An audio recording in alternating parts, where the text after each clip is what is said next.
السلام علیکم ورحمۃ اللہ وبرکاتہ۔ آج سے ہم سورہ شعراء کا مطالعہ شروع کر رہے ہیں۔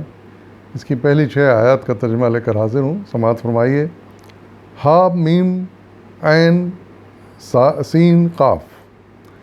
اسی طرح اللہ غالب و حکیم تمہاری طرف اور تم سے پہلے گزرے ہوئے رسولوں کی طرف وحی کرتا رہا ہے۔ آسمان اور زمین میں جو کچھ بھی ہے اسی کا ہے، وہ برتر اور عظیم ہے۔ قریب ہے کہ آسمان اوپر سے پھٹ پڑیں، فرشتے اپنے رب کی حمد کے ساتھ اس کی تسبیح کر رہے ہیں، اور زمین والوں کے حق میں درگزر کی درخواستیں کیے جاتے ہیں۔ آگاہ رہو، حقیقت میں اللہ غفور رحیم ہے۔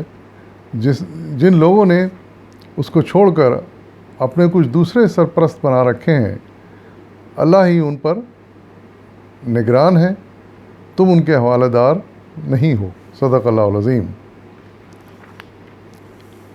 ان آیت میں اللہ تعالیٰ صلی اللہ علیہ وسلم سے مخاطب ہیں ان حالات میں جب کہ صلی اللہ علیہ وسلم کفار و مشرکین کے درمیان تبلیغ کر رہے تھے،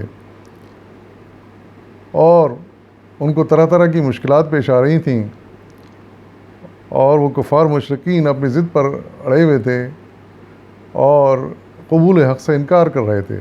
نہ صرف انکار کر رہے تھے بلکہ وہ آپ کو طرح طرح سے آپ کو اور آپ کے خاندان والوں کو اور اصحاب کو تنگ بھی کر رہے تھے، پریشان کر رہے تھے۔ ان حالات میں اللہ تعالیٰ نے آپ کی ہمت حوصلہ افزائی کے لیے یہ آیت نازل کی ہیں، اور ارشاد فرما رہے ہیں کہ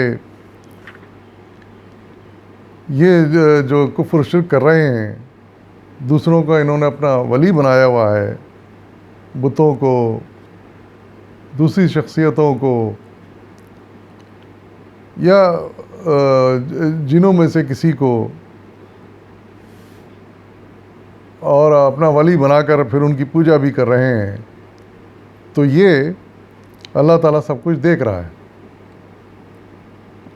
اور حقیقت یہ ہے کہ اللہ تعالیٰ اتنا ان پر غضبناک ہوتا ہے کہ یہ ممکن ہے کہ یہ آسمان پھٹ پڑے اور اللہ تعالیٰ کا عذاب ان پر نازل ہو جائے، لیکن اللہ تعالیٰ کے وہ فرشتے جو دن رات اس کی عبادت میں لگے ہوئے ہیں اور اس کی خدمت میں حاضر رہتے ہیں، وہ دعا کرتے رہتے ہیں اور ان کے حق میں معافی کی درخواست کرتے رہتے ہیں کہ اللہ تعالیٰ ان کو درگزر کر دے، معاف کر دے ان کے ان گناہوں کو اور ان کی بدمعاشیوں کو۔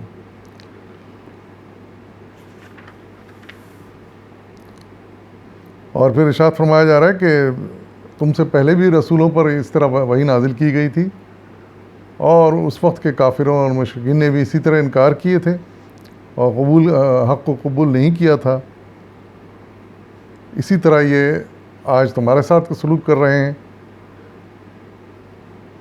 لیکن تمہیں ان سے مایوس نہیں ہونا چاہیے، اور تم اپنا کام کیے جاؤ، اور بہرحال یہ ذمہ داری تم پر نہیں ہے، جیسے آخر میں فرمایا کہ تم ان کے حوالہ دار نہیں ہو، یعنی تم پر یہ ذمہ داری نہیں ہے کہ تم ایک ایک کو مسلمان بنا کے چھوڑو، ایک ایک سے کفر اور شرک چھڑا دو، یہ ذمہ داری تم پر نہیں ہے۔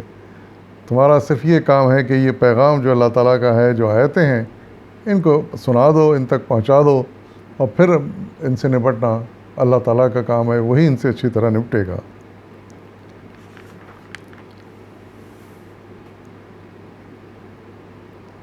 تو یہ وہ حالات تھے، اور یہ وہ اللہ تعالیٰ کے حوصلہ افزا آیات تھیں جن سے حضور صلی اللہ علیہ وسلم کو بڑی تقویت حاصل ہوتی تھی، اور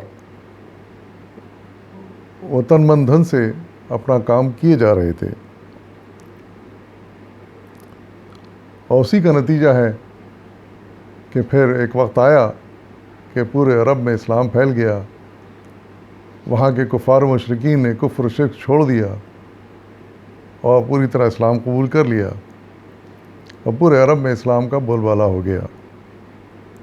تو انہی حالات کی عکاسی یہ آیات کر رہی ہیں۔ وآخر دعوانا الحمد للہ رب العالمین۔